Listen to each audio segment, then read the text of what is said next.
Our project, Youth Employment Partnership, which has just been launched, will last till 2021 and will focus on 4 European countries, that is Spain, Italy, Hungary and Poland, which all share different patterns and different challenges with respect to youth unemployment and youth educational inactivity. Spain is one of the countries of the European Union whose unemployment level is clearly higher. At the worst part of the recession, Spanish unemployment reached 23%, and that affects a lot youth unemployment that, as we all know, normally doubles the unemployment level. Hence, youth unemployment surpassed 30%, and that really poses an enormous problem. It's true that now the situation is much better. We are decreasing unemployment level. Now it's about 15%, and therefore youth unemployment is also decreasing. Now it is about 28–29%. I would say that given the aging of our societies, probably unemployment is not going to be such a big problem for the youth, because we are going to have very few young people. So unemployment level is probably not going to be the worst problem that Spain and probably other European countries are facing. But I would say that the most challenging problem is the bad quality of the jobs they are facing. After the recession and after some labor market reforms that have taken place in many European countries, it is much more easy to have very low quality jobs in sense of stabilization, so very short temporary contracts, and the promotion in the job is what has been really cut.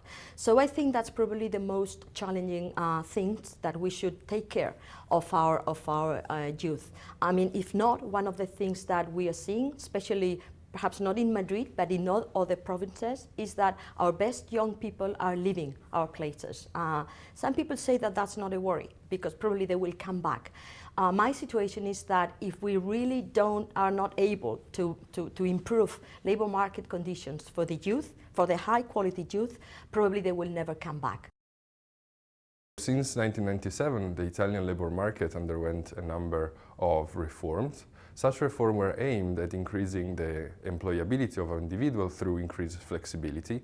This had a number of effects on younger generation, in particular those individuals aged 15 and 34. Young individuals, which are their first work experience, have very low rates of employment, and at the same time have higher rates of inactivity among women, mainly due to caregiving activities, while at the same time we have high rates of inactivity for men, which are creating a lot of problems now and for future generations. Considering individuals at labor market entrance, so individuals that are aged 15–24 at their first experience, we can see that 62% of them has temporary contracts and struggle to stabilize their employment condition. Concerning the education of young individuals, it still have a protective role against inactivity for women, while precarious jobs are diffused either by low and high educated people. Another peculiar aspect of employment among young generations in Italy is the strong variation among northern and southern regions, which actually display higher rates of inactivity both among men and women. In the last 5 years, the labor market situation of young people in Hungary has been improving. In fact, the number of young people who are neither working nor studying has been decreasing by 1/3. Nevertheless, there are some important issues that remain. The first one is that due to some recent policy changes, the number of young people who leave the education system without a secondary education diploma is on the rise. And second of all, that among those young people who have finished secondary education, the number who go on to tertiary education, so to university, is decreasing. That's the first issue. The second issue is that even though unemployment has decreased, there are some pockets of society, some groups where the issue of non-employment is still a severe one and a long-standing one. Most notably, these are the low-educated youth and very often a youth with a Roma ethnic origin. Now the third issue, and this is something that we would like to address the most in our project, is that among those young people who would like to work but currently do not have a job, many of them, about 40% of these young people who would like to work, are not registered at the Public Employment Service as an unemployed person. This is an issue because they cannot benefit from all the help, the services and the measures that they would be able to get under the so-called youth guarantee.